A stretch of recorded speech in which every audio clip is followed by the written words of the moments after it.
Hello, welcome to today's immigration tidbit. Well, I gave a consultation this morning and it was pretty obvious the way it went, but I wanted to bring the attention of this issue to my followers because what is blatantly obvious, what someone is trying to do, seems not so obvious to the person trying to do it. So let me explain. So there's person A in the U.S. and there's person B outside the U.S. They want to get married. Okay, they're not married yet. They want to get married, and one's a U.S. citizen and one is not. So what they want to do is, of course, the person outside the U.S. wants to come in on a visitor visa and then when here, turn around and do the marriage petition. So the way that normal consults go is I say things like, well, that's not legal, that's not lawful, because the law specifically says that if you come to the U.S. on a particular kind of visa, such as a visitor visa, and within 90 days you do anything inconsistent with that visa, it is presumed to be fraud. Okay, meaning that you didn't really intend to come and visit when you wanted to come to the US. You didn't want to go to Disneyland, visit your friends, see the Empire State Building, ride the Sears Tower up and down and then leave. What you really wanted to do is come to the US under the guise of wanting to visit with the real intention just to get here next to your fiancé so you can marry, okay, and adjust status. So then invariably what happens when I say that is go, well, what if my fiancé comes here and we don't marry until the 91st day? Well, that's better than the first through 90th days, but that still doesn't erase the issue. The law specifically has a provision in there that states that even after 90 days, they can look at the facts, they being immigration, and if they determine that there was fraudulent intent at the beginning, they will deny the visa and, issue possible charges of fraud. So, after I say that, they'll go and they'll try to butterfly their argument into something else. Well, what if the person comes here for just 2 weeks and leaves, and then later we apply for the fiancé visa? Thinking that immigration doesn't know exactly what they're doing. Okay, I mean, it is so obvious, and they have, either the U.S. citizen or the foreign national, sometimes it varies. They have in their minds that they are so intelligent that they are going to outsmart immigration officials who deal with this stuff night and day for years. They can see it coming a mile down the road. They have to ask like 3 questions and they can figure it out.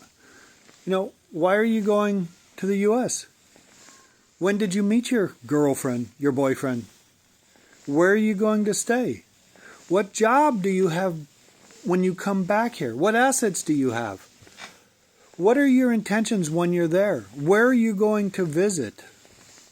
They can just keep asking questions. It doesn't take long to figure out the only reason they want to come there is to be with their significant other. And even if it doesn't come out that they're, wanting to ultimately get married, the fact that they're going to see their boyfriend or girlfriend by itself is actually a hit on getting the visitor visa. So when I have clients that, do these butterfly arguments where they keep trying to find different ways to essentially defraud the U.S. government, I'm a little taken aback how much they believe that they can do that and how easy it will be to, not only deny the visa, but the foreign national could then be hit with fraud, and then there's going to need to be a fraud waiver, which makes life 1,000 times harder. I mean, just think about it. Visitor visas are not issued for only 2 weeks. They're not. They're issued for 6 months, on average, for most of the time. And if you're telling an immigration official that you are going to travel 8,000 miles and you're only going to stay for 2 weeks, you better have something real serious to back up why you are going to travel halfway across the world and stay only 2 weeks and then leave to see your significant other. I mean, you don't have to be an immigration official to know that that is an absolute lie.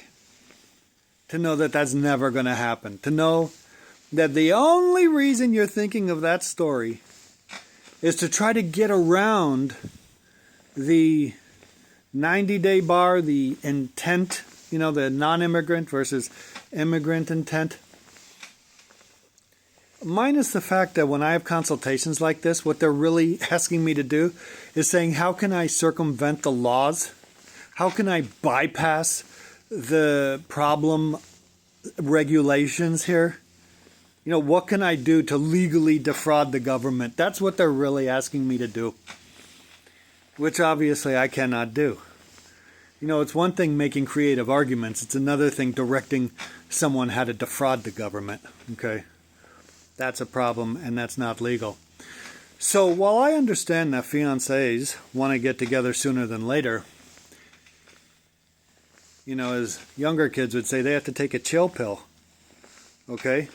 They need to relax, not try to find every way under the sun to try to avoid the laws of the U.S. government. There's a reason that the laws are there.